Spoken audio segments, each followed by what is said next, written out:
Et on se retrouve pour le jour 2 de cet atelier pour révéler ta touch. Je suis hyper contente qu'on puisse se revoir. Alors hier, on a vu ce qui bloquait dans ta communication.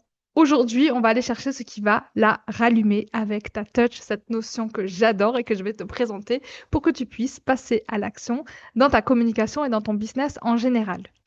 Donc, beaucoup cherchent comment faire plus et avoir plus de visibilité, alors qu'il faut d'abord savoir qui on est vraiment, se reconnecter à soi, de voir qui on est. Donc, révéler ta touch, ça veut dire, en gros, ta singularité. Ce n'est pas ce que tu inventes pour te démarquer, c'est ce que tu assumes enfin de montrer. Et si tu es là, c'est que tu as certainement des multiples facettes. euh, pas pour dire que tu es folle, mais des multiples facettes. Tu es multifacette, multipassionné, où tu fais beaucoup de choses différentes dans ta vie. Et tu te dis, OK, je peux pas montrer ça, c'est différent, ça n'a rien à voir avec mon business. Donc oui, c'est possible, mais on va choisir où est-ce qu'on va monter le volume et quelles facettes on va révéler de toi pour justement connecter avec ton audience et faire en sorte que ton business puisse aussi avoir des retombées positives grâce à ça. Euh, hop, je vais... Qu'est-ce que c'est? Voilà. Pour te montrer vraiment, on va commencer dans le vif du sujet avec un crash test pour te montrer ce que ça veut dire révéler sa touch et ce que je ne faisais pas du tout au début de mon activité en 2020. Donc ça, c'est mon Instagram où au début, quand je me suis lancée, je m'étais dit, bon, Nat, mindset et marketing. Euh, J'avais quand même un petit peu de touch, mais je disais en révélant leur côté unique, marketing authentique, branding. Ok, on comprenait rien à ce que je faisais. Le crash test, qu'est-ce qui s'est passé en 2021? Rien à voir. J'ai pivoté, mais on savait plus trop ce que je faisais. Euh, Coach en épanouissement, oh là là, j'arrive même pas à le dire, en épanouissement professionnel, j'ai mis je t'aide à faire pétiller ta vie pro en réinventant ton chemin, reconversion, side project, entrepreneuriat, mais j'aidais aussi encore en marketing, en communication. Donc tu vois que en fait je me cherchais, je savais pas trop quoi dire et en plus surtout est-ce que tu vois la photo pépite avec ma petite veste en cuir et ma chemise digne d'une bonne corporate girl. Je continue le crash test, donc qui de quoi de mieux que de se prendre en propre exemple pour voir la manière dont j'ai évolué. 2022 à gauche, tu vois mon LinkedIn. Pareil, on comprend rien. Révélatrice d'épanouissement professionnel au féminin. Boosteuse de confiance en soi. Il y avait des petites bouts de mes facettes, mais on ne savait pas trop. Coach et mentor et fondatrice de Happy Healthy Funky et de mon podcast. Très bien.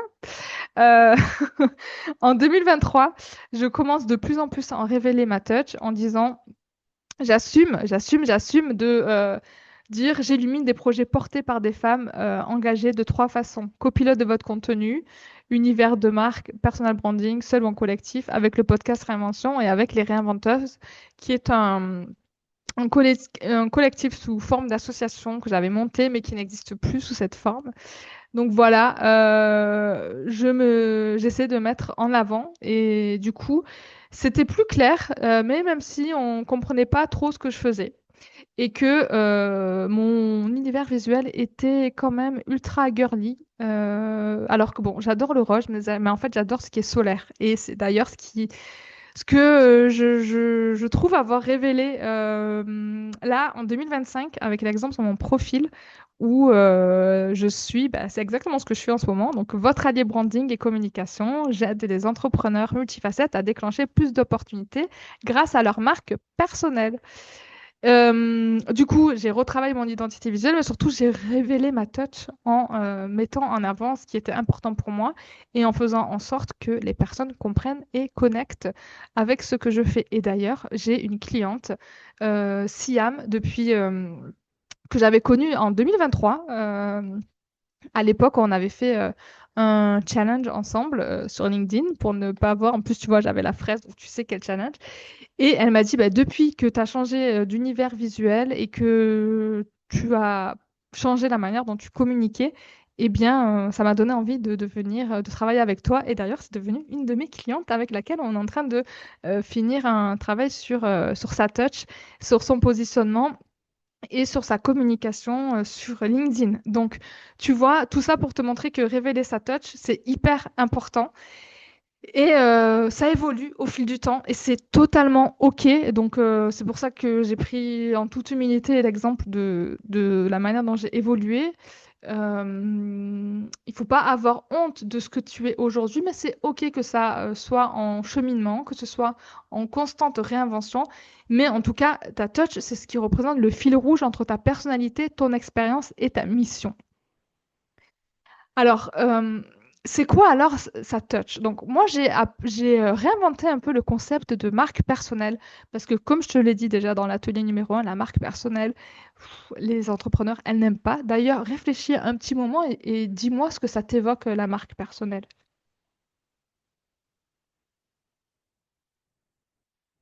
Est-ce que c'est positif ou négatif pour toi?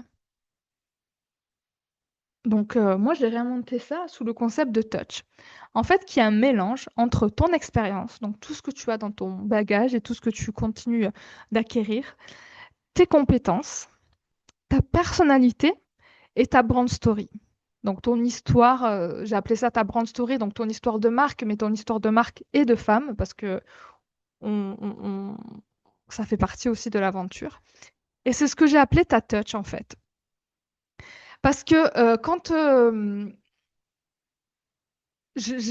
but, c'est de démocratiser aussi ce concept parce que quand on parle juste de personal branding et que je dis ça à mes clientes ou aux personnes que j'accompagne, j'interviens dans des incubateurs à distance et à Paris, chez Willa, etc. Eh bien, elles me disent non, mais c'est pas pour moi, c'est flou, c'est surfait, c'est superficiel, c'est pour les start-upers, c'est pour les gens mich-mich de LinkedIn en costard-cravate ou sur d'autres business. Donc, en fait, je sais que tu n'es pas à l'aise avec cette notion de personal branding et que ça résonne pas forcément pour toi. C'est pour ça que j'ai créé cette notion de touch. Et je sais que en plus, la marque personnelle, c'est quelque chose que tu n'es pas à l'aise pour utiliser. D'ailleurs, quand je pose la question avant mes interventions sur ce sujet, parce que donc, je te l'ai dit, j'interviens sur des ateliers dédiés à ce sujet, aussi en école de commerce et en incubateur, eh bien, quand je demande aux femmes, est-ce que vous misez aujourd'hui sur votre marque personnelle pour développer votre activité, on voit que, il y en a que 17% qui disent oui et que la majorité, du coup, elle dit non, pas du tout ou pas assez. Donc, révéler ta touch, en fait, c'est quoi? C'est donner à ta marque, à la fois à ta marque personnelle et à ton message, une âme qui te ressemble vraiment. Ce n'est pas juste l'univers, une question de logo, de joli visuel, c'est ce qui fait que tu es unique. Donc ta touch, c'est ton ADN de marque, c'est ta manière de faire et ce que tu fais. C'est ton approche, ton énergie, ton rapport au client. Et c'est vraiment aussi ton empreinte émotionnelle, c'est que les gens ressentent quand ils te lisent et qu'ils travaillent avec toi. Donc c'est ultra important de savoir ce que c'est, mais surtout de te demander, est-ce qu'aujourd'hui tu l'incarnes? Est-ce que tu incarnes ta touch? Eh bien, il y a des signes qui font, que je vais te proposer, qui font que bah, tu ne l'incarnes peut-être pas. Euh, Peut-être que tu dis ce que tu fais, mais pas pourquoi toi, pourquoi c'est important pour toi. Peut-être que tes posts sont propres, ultra lisses, mais ils sont interchangeables. Peut-être que tu ne sais pas quoi dire sans te sentir illégitime. Et peut-être que tu passes plus de temps à douter qu'à créer. Donc, on l'a vu dans les erreurs que tu fais peut-être dans l'atelier d'hier. Peut-être que tu es sur la comparaison et que tu fais beaucoup de scroll compulsif. Et peut-être que tu as t'as peur d'être perçu comme trop, too much ou pas assez. Donc ça, si un de ces signes, eh ben, tu te reconnais dans l'un d'entre eux, c'est que peut-être tu n'incarnes pas encore ta touch. Donc comment faire et surtout pourquoi ça se passe comme ça. En tout cas, sache que c'est normal. On nous a appris à bien faire et pas oser montrer qui on est. C'est ultra important de te dire ça. Parce que quand on est sur l'utilisation du personal branding,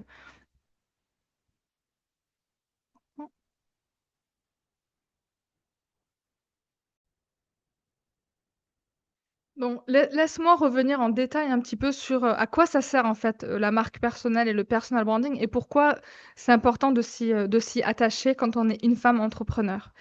Euh, pour réussir en 2025 et au-delà, c'est-à-dire rendre viable notre activité. On a vu sur le premier jour ce que ça voulait dire pour toi, rendre viable ton activité, ce que c'était pour toi ton concept d'équilibre de vie pro, vie perso, comment tu avais envie de développer ton activité pour que tu aies une vie épanouissante. Mais pour ça, en fait, c'est important que ce soit viable et que tu sois visible.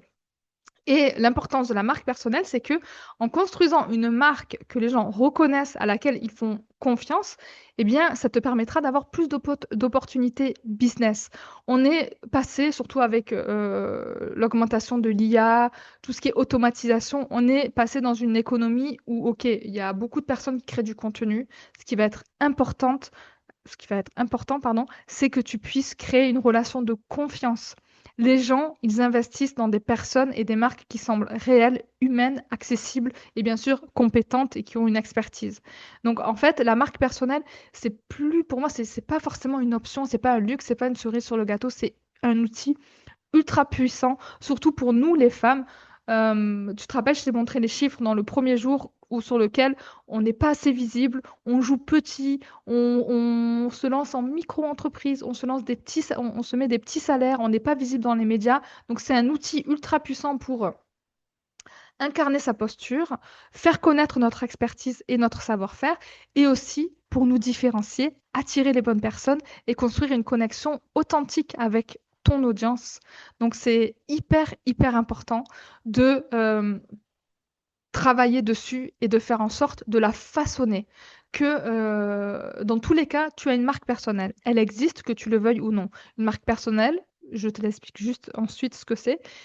Mais c'est important que tu prennes le contrôle sur cette image que tu as et d'affirmer le message que tu portes avec confiance.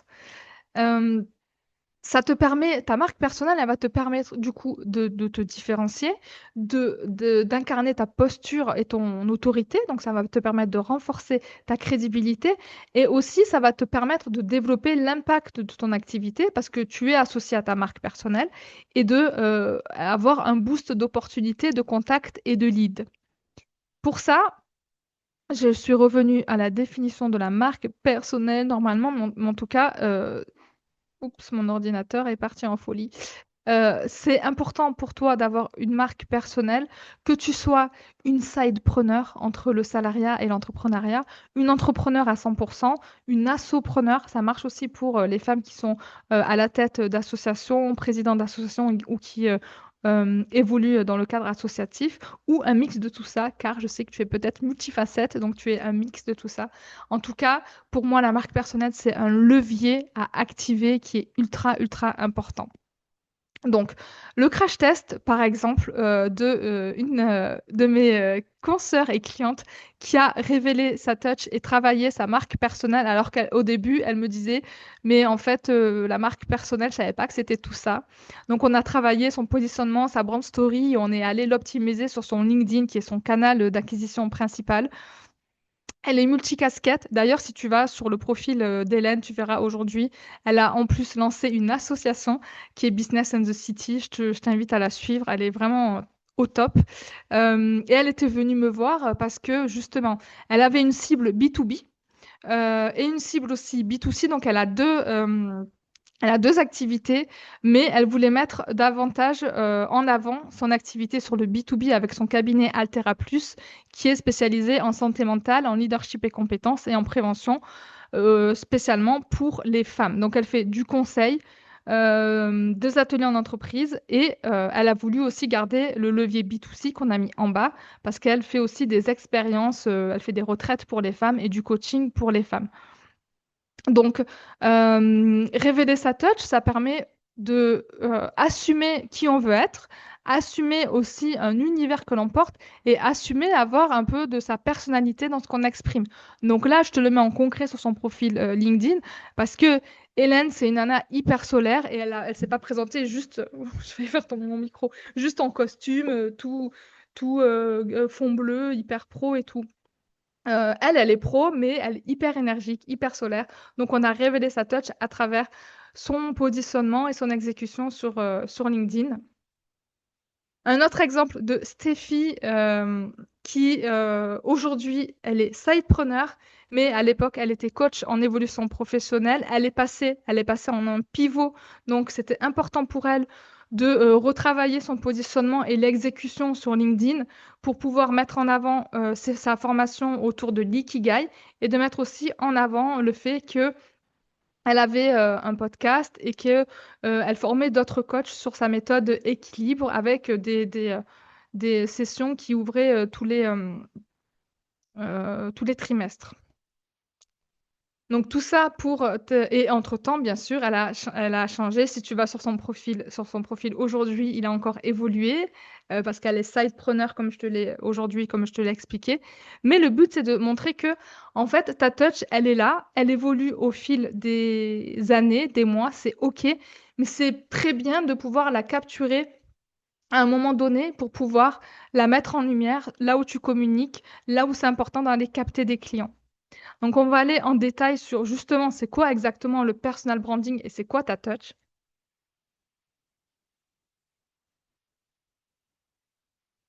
J'espère d'ailleurs que toi aussi tu as une petite boisson ou quelque chose pour te ravitailler autour de ce thème, donc de la touch et du personal branding. Donc, en tout cas, par rapport au fait que je te disais que c'est perçu hyper négativement, sache que révéler ta touch ou façonner ta marque personnelle, ce n'est pas se vanter, raconter sa vie, montrer ses enfants, faire des selfies à tout bout de champ ou danser sur des reels. C'est en fait ce que les gens disent de toi une fois que tu as quitté la pièce. Donc ça, c'est la définition de Jeff Bezos et je trouve qu'elle est plutôt juste. Tu sais, c'est de se dire, ah, elle, c'est la nana qui fait ça. Elle, c'est la nana qui a le podcast Réinvention. Elle, c'est la nana qui habite au Maroc et qui a une agence de com. En fait, c'est à toi de choisir aussi ce que les gens disent de toi. D'ailleurs, ça va être un des exercices que je te spoil. Euh, mais avec le personal branding, ça te crée un véritable asset. Ça te rend mémorable et ça te rend remarquable. Et cela reste, quelle que soit ton activité. Donc, tu as vu dans les personnes que je t'ai présentées, mes deux clientes, elles étaient à un moment coach, après elles sont devenues formatrices, après sidepreneur, après assopreneur. En fait, ta marque personnelle, elle se façonne et elle s'enrichit au fur et à mesure des mois et de ton activité. Et en fait, c'est comme un peu les effets cumulés de l'investissement. Je ne sais pas si tu connais, mais en fait, ou un effet boule de neige, comme tu vois une boule de neige rouler au début, c'est un tout petit flocon, après ça grandit, ça grandit. Et après, ça te permet d'avoir un vrai asset pour ton activité.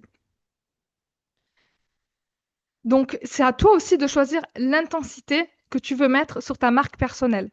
Il n'y a pas de one size fit all pour la marque personnelle. Tu peux choisir la manière dont tu la façonnes. Et d'ailleurs, si tu ne l'as pas fait, je t'invite à faire ton test de personnalité pour déterminer ta marque personnelle.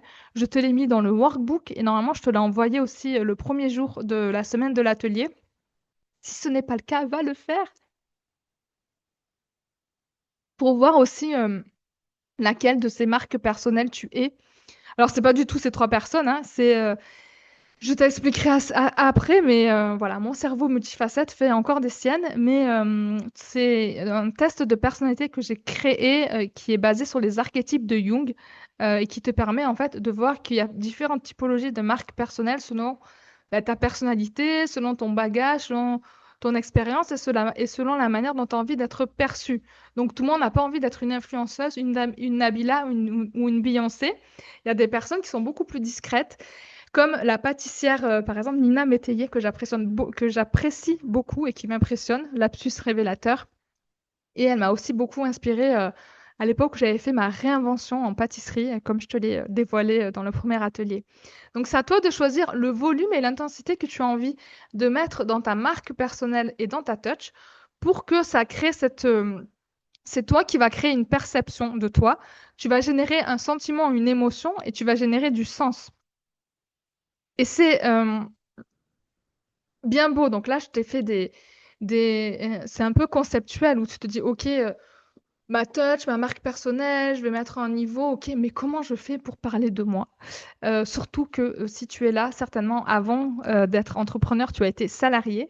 Et c'est vrai que quand on est salarié, C'est facile quand on a son titre de manager, de chef de projet, de consultante, quand on est sous la ombrelle d'une entreprise. On a un boss, on a des guidelines, donc c'est facile de parler de son produit ou de son entreprise. Mais quand on devient entrepreneur, j'avoue, c'est hyper galère de parler de soi. C'est pas du tout évident. Donc, c'est pour ça que je me suis réapproprié et je te propose de te le réapproprier aussi, le concept de marque personnelle que donc moi j'ai recombiné avec la touch et avec le fait que ce soit du personal branding for good. Ça veut dire quoi? Ça veut dire que tu vas communiquer sur ta marque personnelle, mais ça va au-delà de ta petite personne. C'est pas juste pour se faire un ego trip ou un truc ah je suis hyper fière de moi, j'ai réussi à faire ça, ça, ça. Non, c'est pour créer une sorte d'aura et de connecter les gens avec toi, avec qui tu es.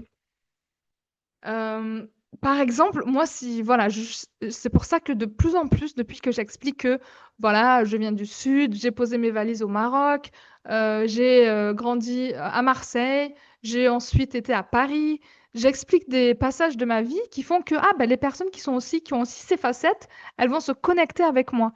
Et ça ne veut pas dire tout dévoiler de ma vie, mais choisir de développer des choses qui vont me permettre, moi, de communiquer de manière plus fluide, de créer une connexion, de me sentir plus moi-même dans ma communication, de prendre plus de plaisir et d'avoir moins l'impression de porter ce masque corporate, tu sais.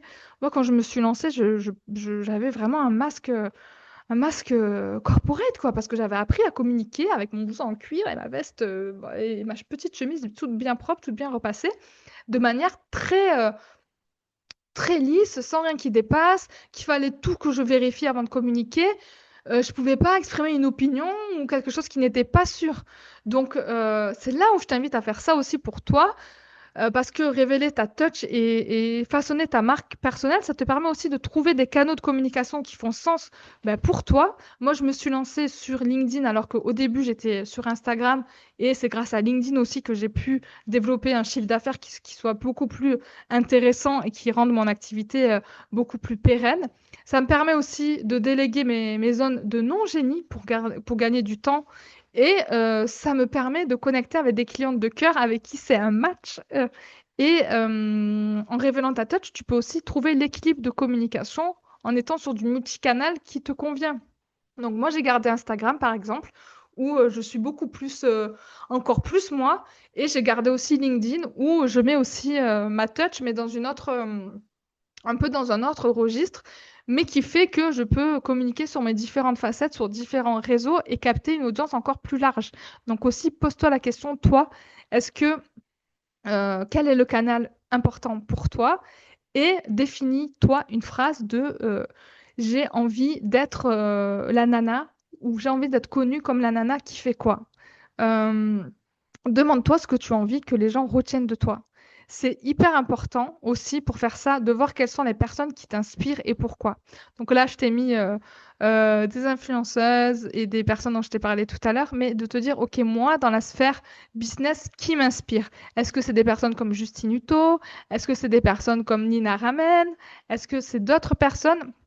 Mets-toi aussi, écris-toi-le, ça va être une de tes actions du jour de ce thème numéro 2 pour révéler ta touch. Identifie aussi des hommes, ou enfin des femmes, ou des hommes même, dont le personal branding t'inspire. Et ce que tu peux faire, c'est aussi mettre des personnes dont le personal branding genre, te répugne. De te dire, OK, lui, je l'aime pas, il parle trop de chiffres, il se vante trop, pour aussi te dire, OK, là, c'est vraiment j'ai pas envie de mettre le curseur ici pour te dire qu'est-ce qui résonne en toi, comment est-ce que ces personnes communiquent et qu'est-ce que tu apprécies et sur ce que tu n'apprécies pas, qu'est-ce que tu n'aimes pas.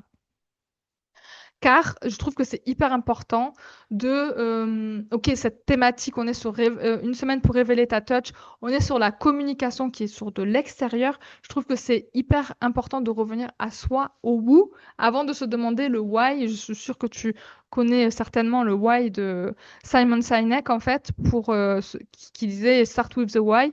Moi, j'ai envie de t'inviter à Start with the who, de te connaître toi-même pour pouvoir te révéler pour pouvoir repartir de tes facettes, de ce qui te va te permettre de connecter Et justement, tu pourras après ensuite véhiculer ton pourquoi, véhiculer ce qui t'anime, mais commence par toi, par ta personnalité, par ce qui est important pour toi, car bah, chaque projet est unique et chaque projet va être différencié par son porteur de projet, selon moi.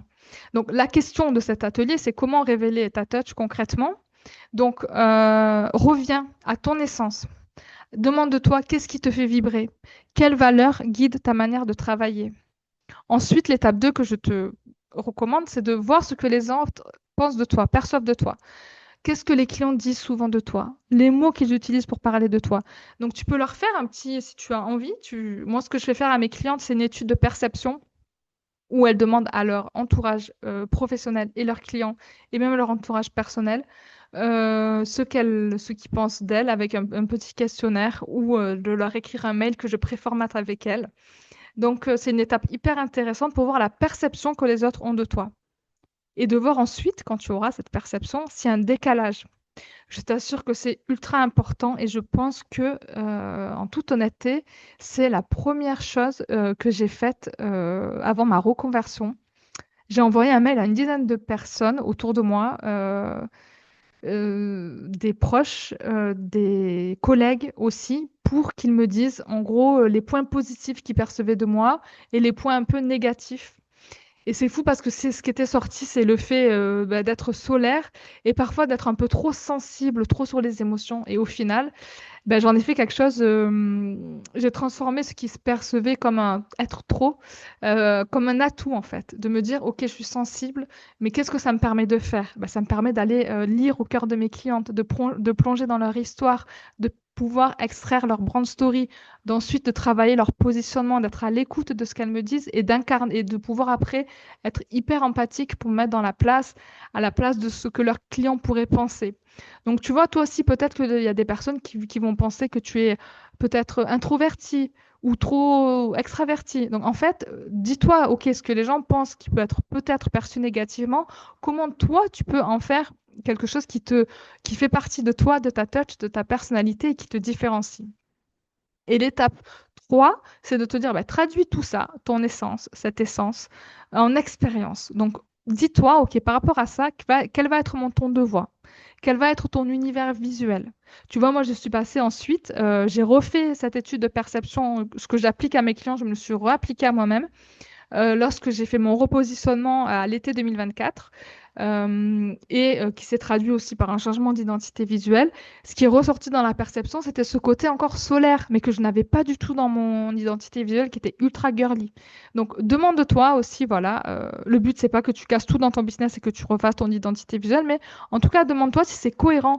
La perception, enfin, l'image que toi, tu veux, qu'est-ce qui est important pour toi, l'image que les autres ont de toi et comment ceci peut être traduit dans tout ce que tu fais pour qu'il y ait une cohérence.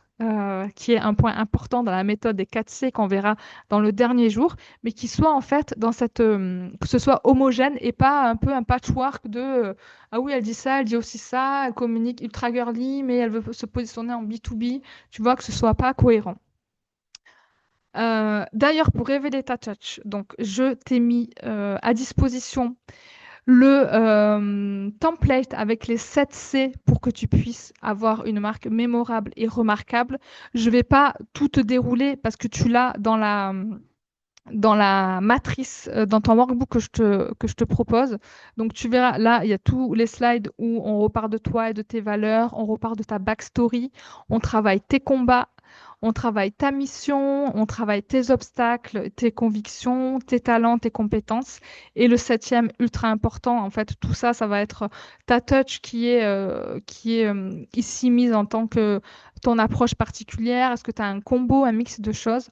Donc, ce template, je te l'ai mis à disposition dans le workbook pour que ça fasse aussi partie des exercices, pour que cet atelier, qui est, je pense, le plus important de la semaine, tu puisses prendre du temps en introspection, à regarder à nouveau la vidéo si tu as besoin, mais surtout à plonger dans le workbook pour que tu puisses eh bien, mettre des mots sur ta personnalité, ton expérience, tes compétences et ta brand story sous le template des 7C que je t'ai remis à disposition et pour que tu puisses Donc, je te l'ai remis ici.